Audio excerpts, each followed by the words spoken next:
So, do you want to talk to us a little bit about the test? I know, we often hear people are disgruntled with the test. The test is very challenging. Um, Sometimes people think that the test is unfair. In my view, from what I've seen about how the test is scored and graded, I I can't really, and interpreting is an art, and it's hard to judge an art like that. But the way that it takes samples of different components of language and then grades them and double checks, to me, that seems like pretty much one of the safest things that you can do. Understanding that, there's always a little bit of luck involved and it depends on the day and everything like that. But what do you think about the test and the fairness of the test and the validity of it? Well, the first thing I have to say is you have to keep in mind that everything we do is rooted in the federal test. And if you look at the history of how the federal test was developed, I think you have to be very impressed.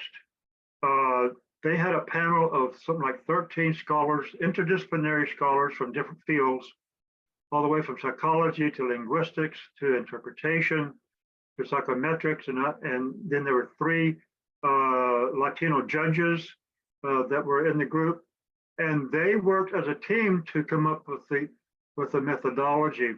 And they wanted a test that could be graded objectively, because tests like the United Nations tests are not objective tests.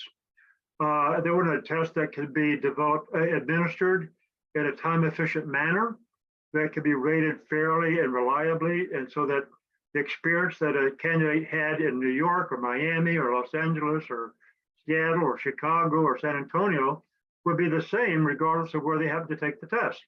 That's called reliability.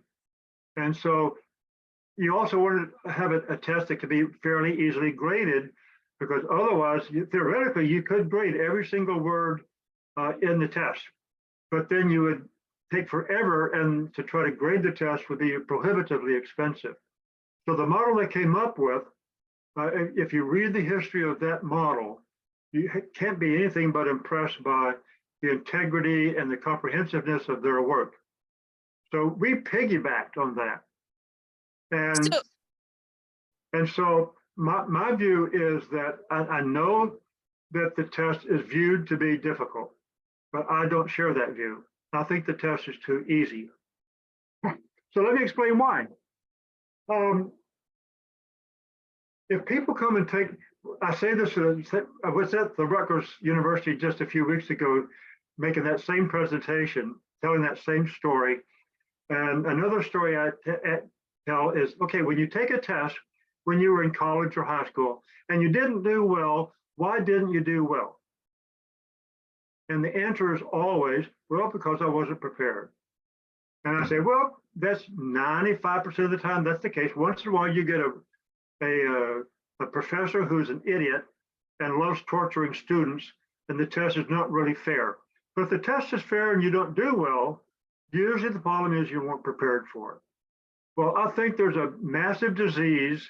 I don't know if I should call it a disease, a massive misperception by everybody, bilingual people included, about what interpretation involves. It's a highly skilled, highly complex, a challenging cognitive exercise that the average person just does not naturally have. And so a lot of people, because they were pressed into service as an interpreter for their parents at school, in a doctor's office, in a store, they think they're interpreters. And no one has ever dissuaded them, and they've never thought about it, and they don't know anything about interpreting. Because they're bilingual, they come and take the test, and they get a score in the 30s, and then there's something wrong with the test. I don't think so. I think the problem is, I'm glad to see that Holly Mickelson was the person you had the preceding coffee hour with, because she and I are like the twins.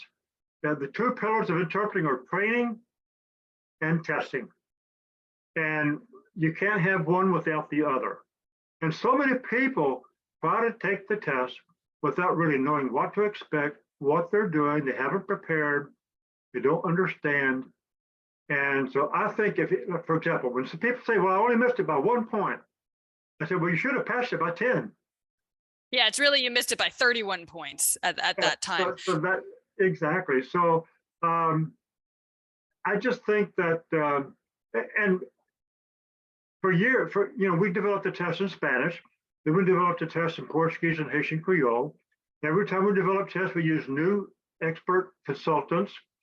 And over the time, I've helped develop tests in about 20 different languages, using a wide array of linguists and scholars and interpreters and translators in all those different languages.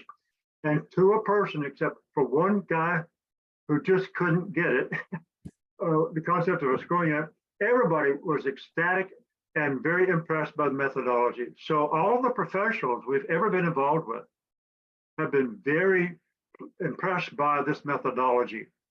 That includes one United Nations interpreter who helped us with the Spanish test, another United Nations interpreter who took the Russian test as an experiment and got a 91, by the way, on the simultaneous. Thank goodness. So it's all a difference of professionalism.